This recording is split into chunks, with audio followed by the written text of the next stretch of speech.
ఏదో అల్లికతో చెప్పిన మాటలు కాదు. ఒక మహా మనిషి అని ఎందుకన్నానంటే, మనీషా అంటే బుద్ధి, మంచి మనిష కలిగినటువంటి వాడు, జ్ఞానం కలిగినటువంటి వాడు మనిషి అని. అటువంటి మహామనిషి జ్ఞానం అంటే మన దృష్టిలో ఏదో ఏవేవో చదువుకొని పుస్తకాల్లో ఉన్నటువంటి జ్ఞానం. అందుకనే ధూర్జటి చెప్తాడు, ఏ వేదంబు పఠించ దూత భుజగంబే శాస్త్రముందుల్చను తానే విద్యాభ్యసనంబునర్చకరి చెంచు ఏమంత్రం ఊహించను బోధా విద్భావ నిదానములు చదువులయ్యా కావు నీ పాద సంసేవనాసక్తియేగాక జంతు తదికిను శ్రీకాళహస్తీశ్వర అంటాడు. కాళహస్తీశ్వర బోధా విద్భావ నిదానములు జ్ఞానాన్ని పంచేటువంటివి.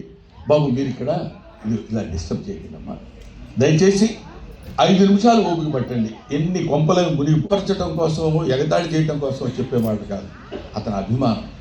తెనాల్లో బజ్జీలు బాగుంటాయి, జిలేబీ బాగుంటుందని మా మధ్య జరిగిన సంభాషణని దృష్టిలో పెట్టుకుని, అయ్యో ఈ మీటింగ్ అయిపోతే ఆయన వెళ్ళిపోతాడేమో, ఆయన తినే సమయం ఎక్కడ ఉంటుందో ఉండదు, ఎప్పుడు ఆయనకి ఇవ్వాలనే ఆలోచనతో చేసిన పని తప్ప ఆ మాత్రం ఇంగితం లేని మనిషిని కాదు ఆయన.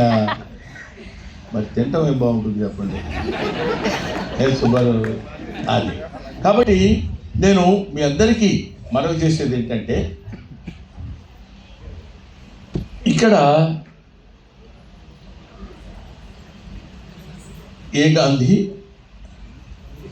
Communist Gandhi, Marxist Gandhi. మీరు కమ్యూనిస్ట్ అన్నది మార్క్సిస్ట్ కమ్యూనిస్ట్. కాబట్టి మార్క్సిస్ట్ కాదు, కొంచెం తేడా ఉంది. ఆ మార్క్సిస్ట్ గాంధీ అనే పదం వాడటం సామాన్యమైన విషయం కాదు.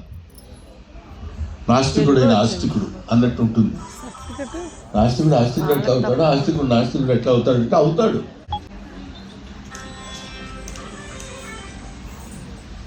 నాస్తికత్వం ఆస్తికత్వం రెండు ఒక కాడికి కట్టిన 2 ఎద్దులు లాంటివి. రెండు సమంగా లాక్కెళ్తేనే భూమి సారవంతమవుతుంది, ఫలవంతమవుతుంది, మంచి ఫలాన్ని మనకి ఇస్తుంది. అందువల్ల ఆడ ఆస్తికత్వంతో మనకేంటండి, నాస్తికుడి ఇటు వెళ్ళి ఈ నాస్తికత్వంతో ఆస్తికుడి ఇటు పక్కన వెళ్తే కాడి కూలిపోతుంది, భూమి దాన్ని ఒకటి నెరలిస్తుంది తప్ప సారవంతం అవ్వదు. అలాగా రెండింటినీ సమన్వయపరిచి చెప్పాలనేటువంటి ఆలోచన విధానంతో వాళ్ళు చెప్పినటువంటి అద్భుతమైనటువంటి విషయాలు ఈయన శివరామకృష్ణయ్య గారిలో ఉన్నాయేమో అన్న భావన నాకు కలుగుతుంది. ఆ రెండింటినీ సమన్వయపరచడం కోసమే మార్క్సిస్టు గాంధీ అన్నారేమో ఆయన్ని. వీళ్ళందరూ ఎంతో చదువు తప్ప వేరే లేదు, పుస్తకం తప్ప వేరే లేదు. ఏదన్నా ఎవరన్నా 10 రూపాయలు ఇస్తే 2 పుస్తకాలు కొనుక్కుందాం అనుకుంటారు, కానీ లేకపోతే 100 రూపాయలు 1,00,000 రూపాయలు వస్తే ఏదైనా ఫ్లాట్ కొనుక్కుందాం అనుకునే ఐడియా కాదు. ఎందుకంటే రీసెంట్గా ఆవంత సోమసుందరం గారని ఆయన చచ్చిపోయారు. ఆయన వాళ్ళ ఇంటికి నేను పిఠాపురం షూటింగ్కి వెళ్ళినప్పుడు వాళ్ళ ఇంటికి వెళ్ళినప్పుడు ఆయన అన్నాడు, వీల్ చైర్ మీద ఉన్నారు.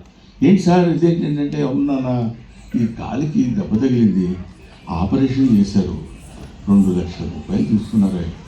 ఈ ఆపరేషన్ అయితే ఎక్కడ పడతాము ఈ బాధ మనం, 2,00,000 ఉన్నట్టయితే బోల్డ్ పుస్తకాలు కొనుక్కునేవాళ్ళు అన్నారు.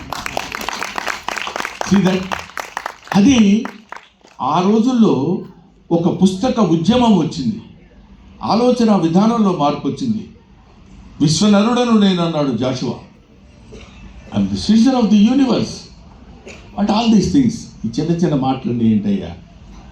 సరస్వతీదేవిని గుంటూరు జిల్లా సరస్వతి, ప్రకాశం జిల్లా సరస్వతి, ఆంధ్ర సరస్వతి, తెలంగాణ సరస్వతి, లేకపోతే ఇంకొక భారతీయ రాజస్థాన్ సరస్వతి, 29 స్టేట్ల సరస్వతులు, ఇండియా సరస్వతులు ఉండరు. సరస్వతీదేవి ఒక్కతే ఉంటుంది. ఆ సరస్వతీదేవి పుట్టినటువంటి బిడ్డలందరూ ఆవిడ బిడ్డలే. అటువంటి వాళ్ళలో ఈ రకమైనటువంటి ఆలోచన విధానం చేసి జ్ఞానాన్ని సంపాదించుకున్నటువంటి అత్యుత్తమైన అరుదైనటువంటి కవులలో రచయితల్లో ఒకడు బుల్లిముద్ద శివరామకృష్ణయ్య గారు.